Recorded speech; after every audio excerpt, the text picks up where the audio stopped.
Paper 144. At Gilboa and in the Decapolis.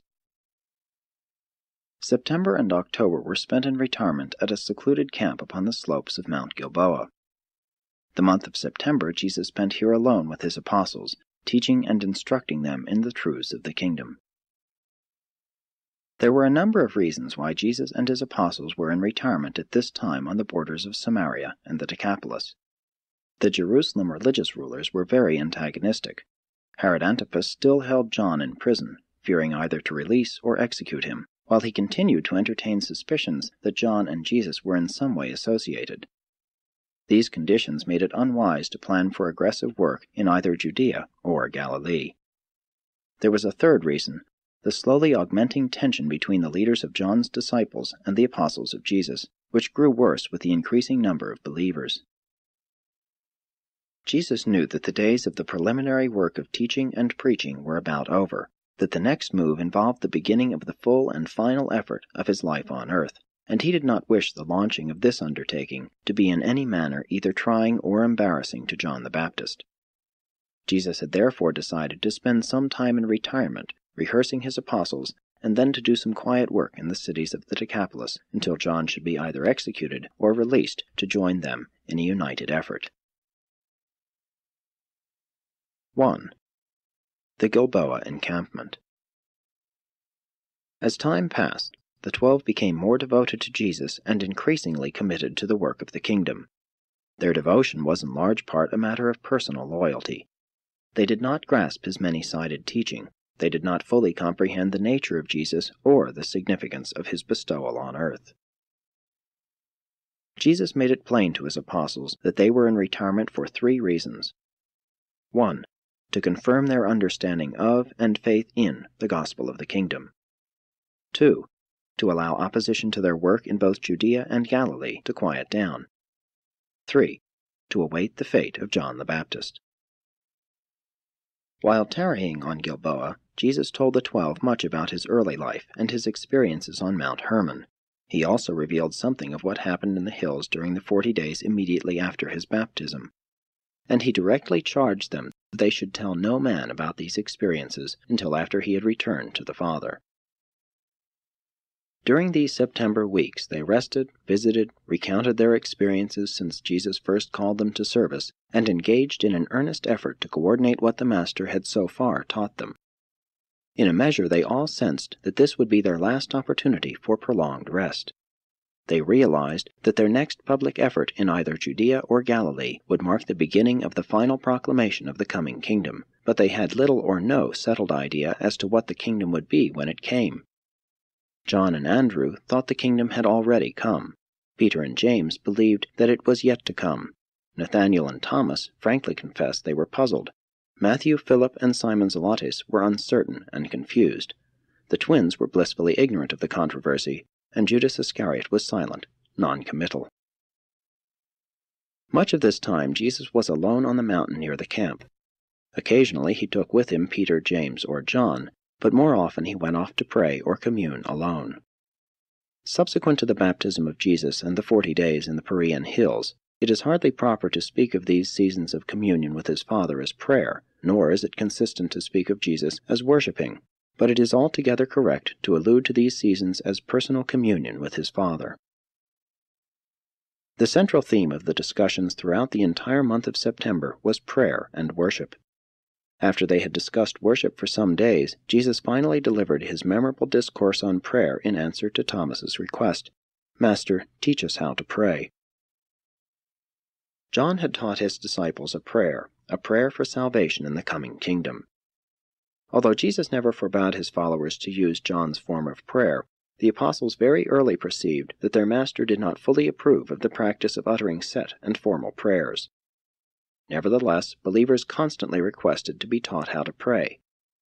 The 12 longed to know what form of petition Jesus would approve, and it was chiefly because of this need for some simple petition for the common people that Jesus at this time consented, in answer to Thomas's request, to teach them a suggestive form of prayer.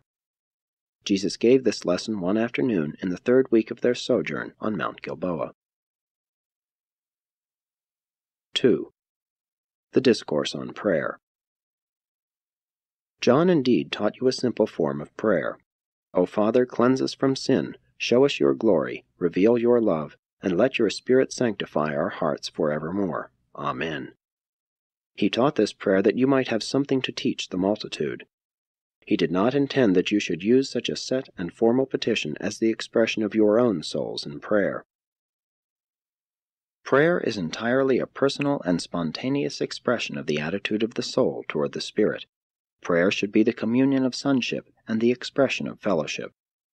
Prayer, when indited by the Spirit, leads to cooperative spiritual progress. The ideal prayer is a form of spiritual communion which leads to intelligent worship. True praying is the sincere attitude of reaching heavenward for the attainment of your ideals. Prayer is the breath of the soul, and should lead you to be persistent in your attempt to ascertain the Father's will.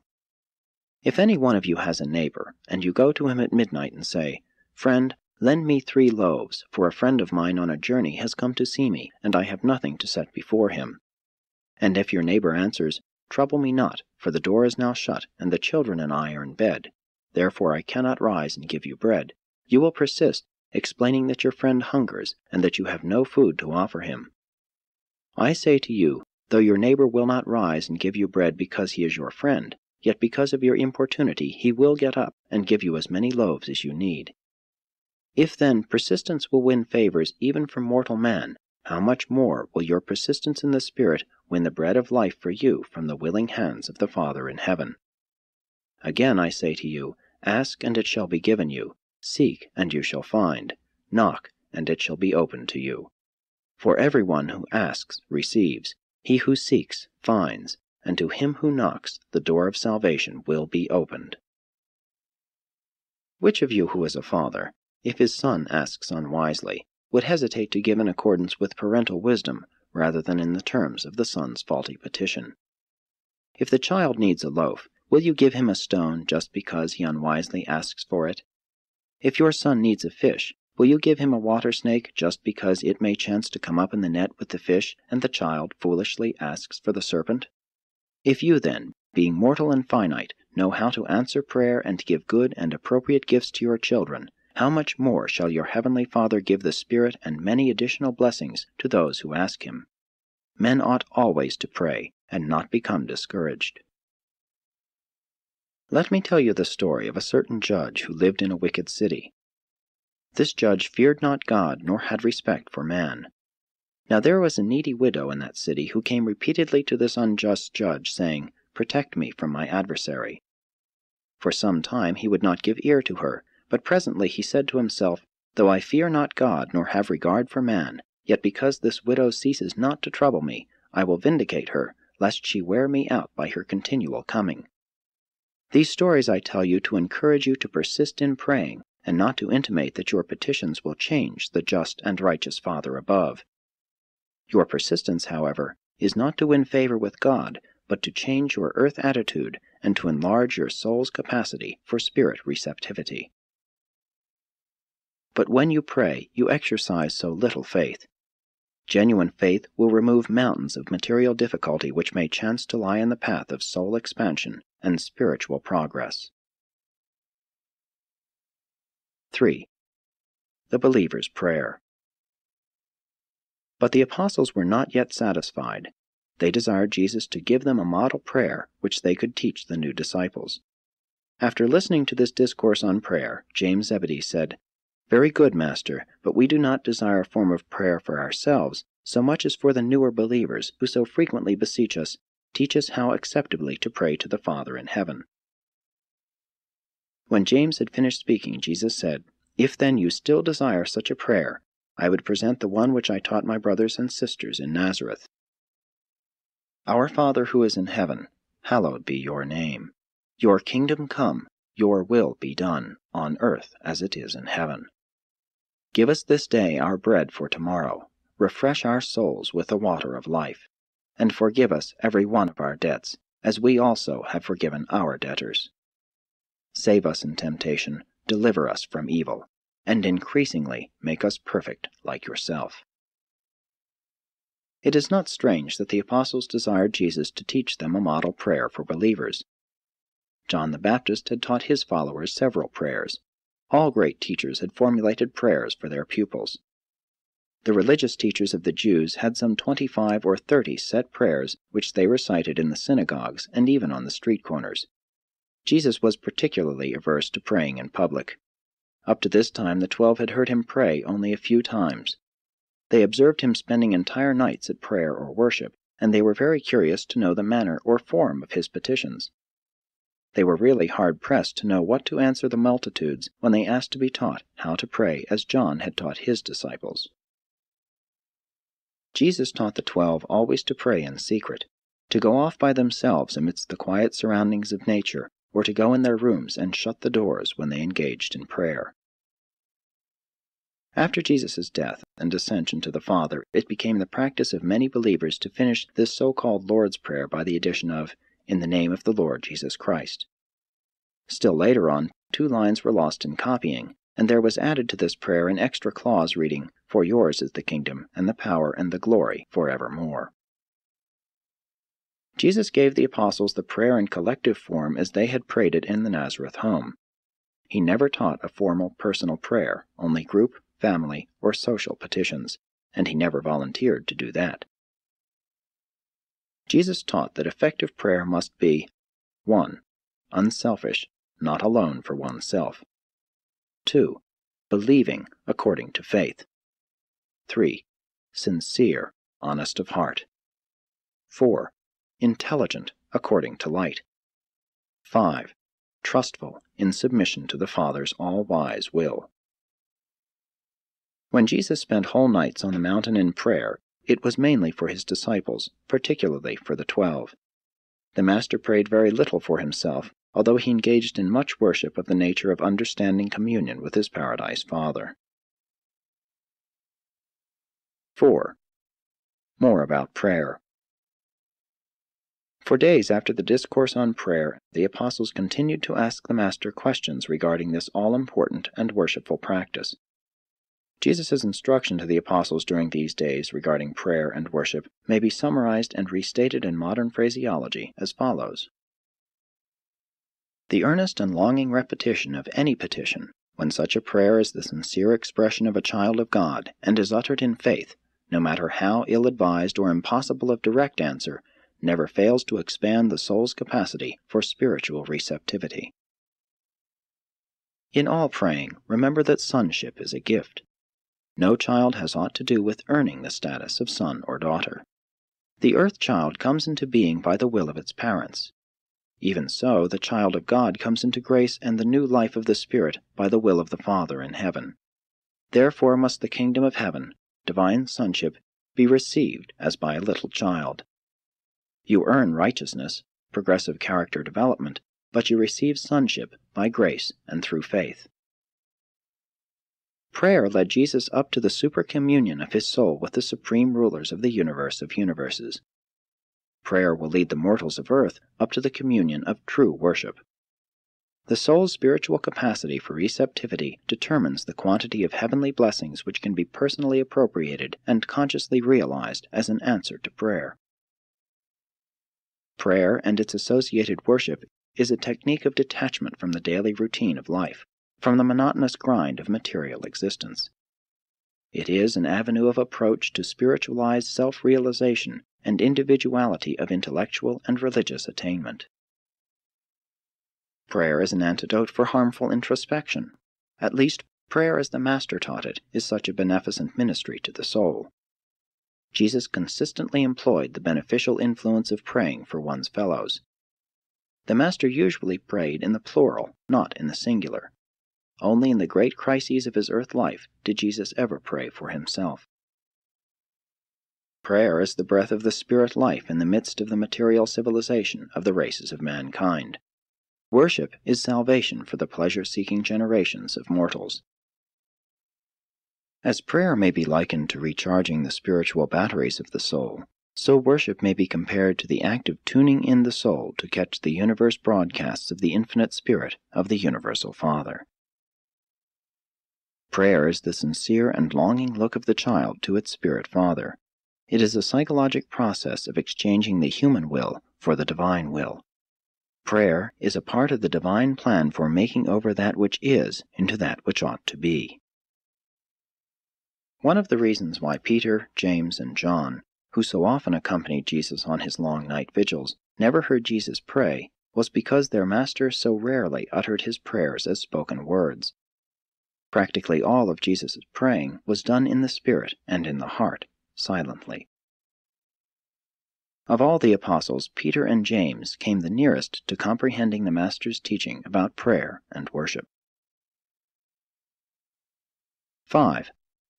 Other forms of prayer. From time to time, during the remainder of Jesus' sojourn on earth, he brought to the notice of the apostles several additional forms of prayer, but he did this only in illustration of other matters, and he enjoined that these parable prayers should not be taught to the multitudes. Many of them were from other inhabited planets, but this fact Jesus did not reveal to the 12. Among these prayers were the following: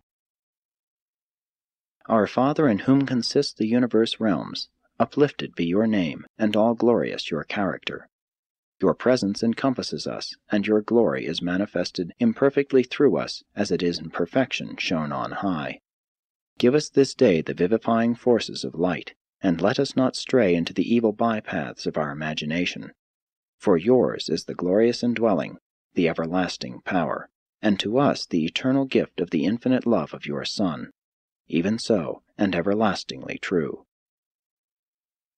Our creative Parent, who is in the center of the universe, bestow upon us your nature, and give to us your character. Make us sons and daughters of yours by grace, and glorify your name through our eternal achievement.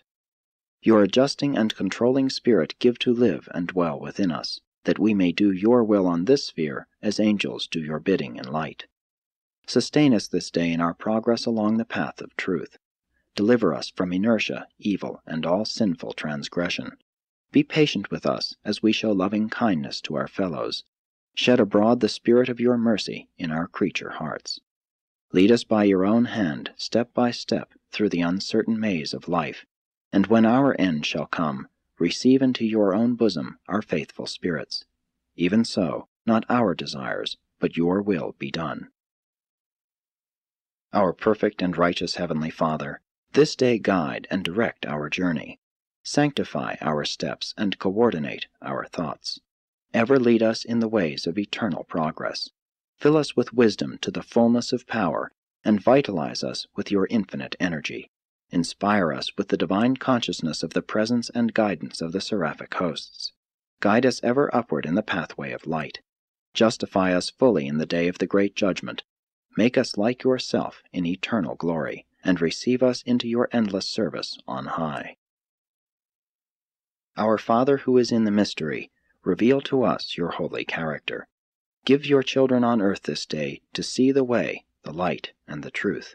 Show us the pathway of eternal progress, and give us the will to walk therein. Establish within us your divine kingship, and thereby bestow upon us the full mastery of self. Let us not stray into paths of darkness and death. Lead us everlastingly beside the waters of life. Hear these our prayers for your own sake. Be pleased to make us more and more like yourself. At the end, for the sake of the divine Son, receive us into the eternal arms. Even so, not our will, but yours be done. Glorious Father and Mother, in one parent combined, loyal would we be to your divine nature, your own self to live again in and through us by the gift and bestowal of your divine Spirit, thus reproducing you imperfectly in this sphere, as you are perfectly and majestically shown on high. Give us day by day your sweet ministry of brotherhood, and lead us moment by moment in the pathway of loving service. Be you ever and unfailingly patient with us, even as we show forth your patience to our children. Give us the divine wisdom that does all things well, and the infinite love that is gracious to every creature. Bestow upon us your patience and loving kindness, that our charity may enfold the weak of the realm. And when our career is finished, make it an honor to your name, a pleasure to your good spirit, and a satisfaction to our soul helpers. Not as we wish, our loving Father, but as you desire the eternal good of your mortal children. Even so may it be. Our all-faithful source and all-powerful center, reverent and holy be the name of your all-gracious Son. Your bounties and your blessings have descended upon us, thus empowering us to perform your will and execute your bidding. Give us moment by moment the sustenance of the tree of life. Refresh us day by day with the living waters of the river thereof. Step by step lead us out of darkness and into the divine light.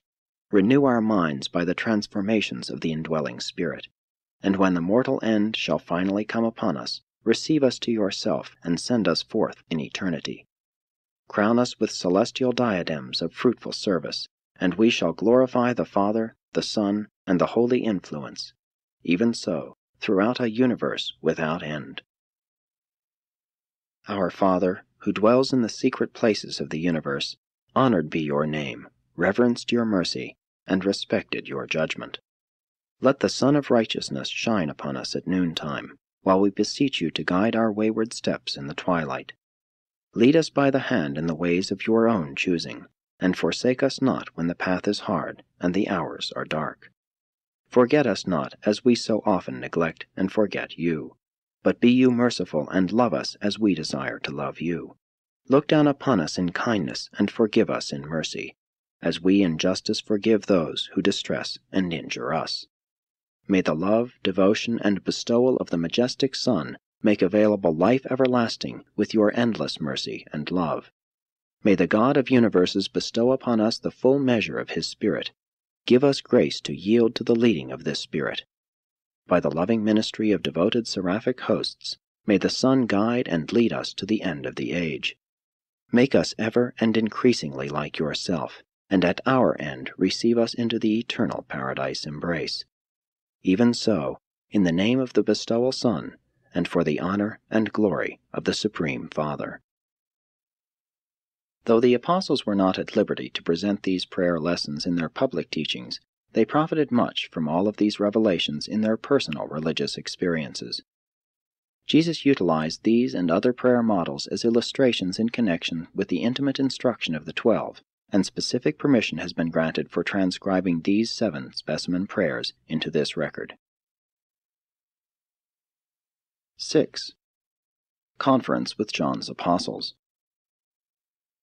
Around the 1st of October, Philip and some of his fellow apostles were in a nearby village buying food when they met some of the apostles of John the Baptist.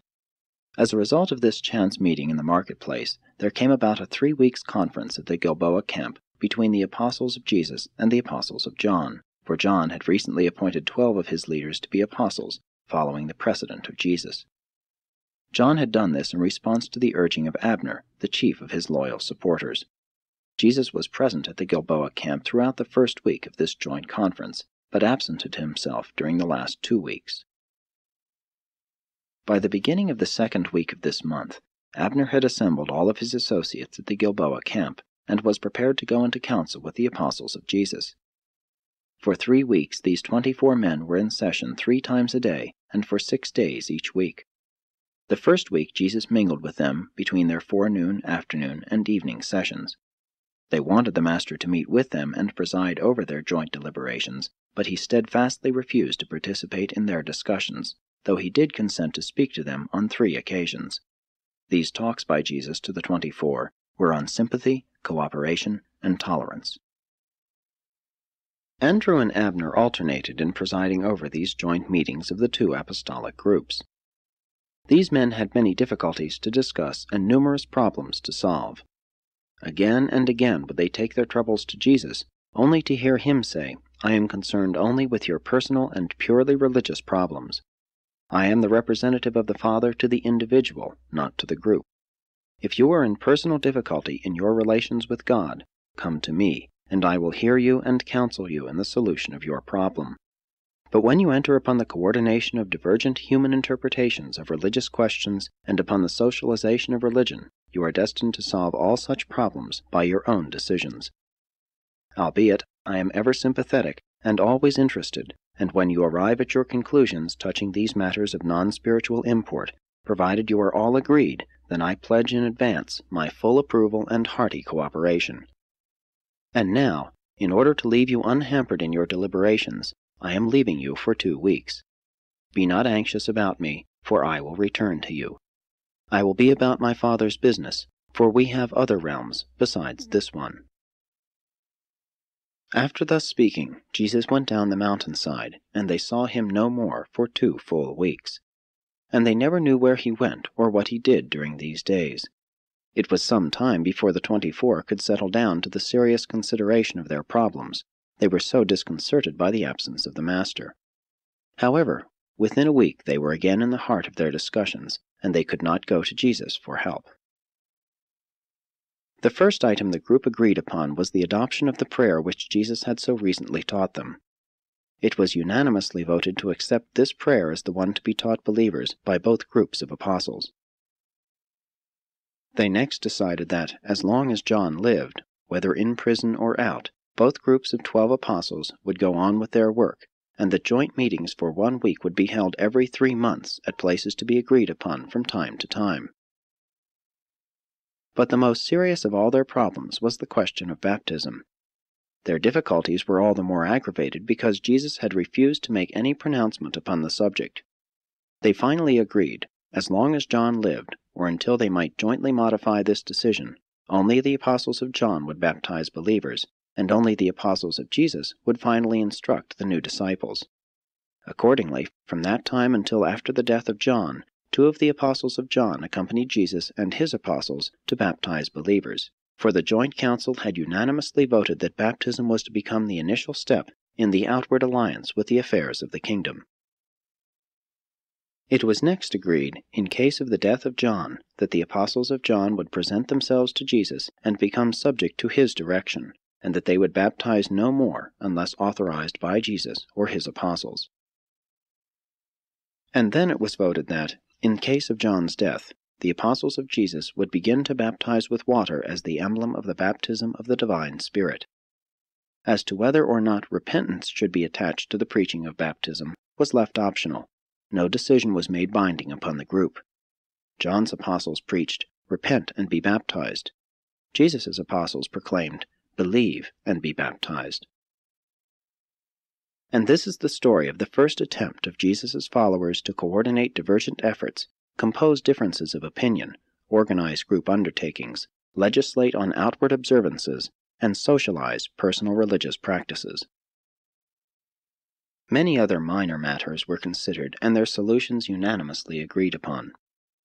These 24 men had a truly remarkable experience these 2 weeks when they were compelled to face problems and compose difficulties without Jesus. They learned to differ, to debate, to contend, to pray, and to compromise, and throughout it all to remain sympathetic with the other person's viewpoint and to maintain at least some degree of tolerance for his honest opinions. On the afternoon of their final discussion of financial questions, Jesus returned, heard of their deliberations, listened to their decisions, and said, "These, then, are your conclusions, and I shall help you each to carry out the spirit of your united decisions." 2 months and a half from this time John was executed, and throughout this period the apostles of John remained with Jesus and the 12. They all worked together and baptized believers during this season of labor in the cities of the Decapolis.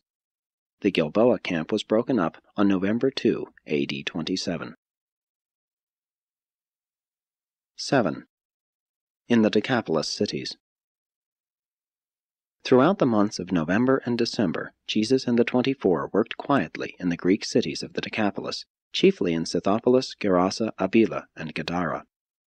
This was really the end of that preliminary period of taking over John's work and organization. Always does the socialized religion of a new revelation pay the price of compromise with the established forms and usages of the preceding religion which it seeks to salvage. Baptism was the price which the followers of Jesus paid in order to carry with them, as a socialized religious group, the followers of John the Baptist. John's followers, in joining Jesus' followers, gave up just about everything except water baptism. Jesus did little public teaching on this mission to the cities of the Decapolis. He spent considerable time teaching the 24 and had many special sessions with John's 12 apostles. In time they became more understanding as to why Jesus did not go to visit John in prison, and why he made no effort to secure his release. But they never could understand why Jesus did no marvelous works, why he refused to produce outward signs of his divine authority. Before coming to the Gilboa camp, they had believed in Jesus mostly because of John's testimony, but soon they were beginning to believe as a result of their own contact with the Master and his teachings. For these 2 months, the group worked most of the time in pairs, one of Jesus' apostles going out with one of John's. The apostle of John baptized, the apostle of Jesus instructed, while they both preached the gospel of the kingdom as they understood it, and they won many souls among these Gentiles and apostate Jews. Abner, the chief of John's apostles, became a devout believer in Jesus and was later on made head of a group of 70 teachers whom the Master commissioned to preach the gospel. 8. In camp near Pella. The latter part of December they all went over near the Jordan, close by Pella, where they again began to teach and preach. Both Jews and Gentiles came to this camp to hear the gospel. It was while Jesus was teaching the multitude one afternoon that some of John's special friends brought the Master the last message which he ever had from the Baptist. John had now been in prison a year and a half, and most of this time Jesus had labored very quietly, so it was not strange that John should be led to wonder about the kingdom. John's friends interrupted Jesus' teaching to say to him, "John the Baptist has sent us to ask, are you truly the deliverer, or shall we look for another?" Jesus paused to say to John's friends, "Go back and tell John that he is not forgotten. Tell him what you have seen and heard, that the poor have good tidings preached to them." And when Jesus had spoken further to the messengers of John, he turned again to the multitude and said, "Do not think that John doubts the gospel of the kingdom. He makes inquiry only to assure his disciples, who are also my disciples. John is no weakling. Let me ask you, who heard John preach before Herod put him in prison, what did you behold in John? A reed shaken with the wind? A man of changeable moods and clothed in soft raiment? As a rule, they who are gorgeously apparelled and who live delicately are in kings' courts and in the mansions of the rich.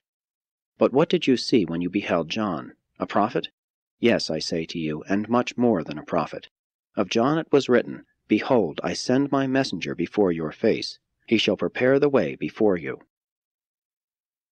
Verily, verily, I say to you, among those born of women there has not arisen a greater than John the Baptist. Yet he who is but small in the kingdom of heaven is greater because he has been born of the Spirit, and knows that he has become a son of God." Many who heard Jesus that day submitted themselves to John's baptism, thereby publicly professing entrance into the kingdom. And the apostles of John were firmly knit to Jesus from that day forward. This occurrence marked the real union of John's and Jesus' followers. After the messengers had conversed with Abner, they departed for Machaerus to tell all this to John. He was greatly comforted, and his faith was strengthened by the words of Jesus and the message of Abner. On this afternoon Jesus continued to teach, saying, "But to what shall I liken this generation? Many of you will receive neither John's message nor my teaching. You are like the children playing in the marketplace, who call to their fellows and say, 'We piped for you, and you did not dance. We wailed for you, and you did not mourn.' And so with some of you. John came neither eating nor drinking, and they said, 'He had a devil.' The Son of Man comes eating and drinking, and these same people say, 'Behold, a gluttonous man and a wine-bibber, a friend of publicans and sinners.' Truly, wisdom is justified by her children."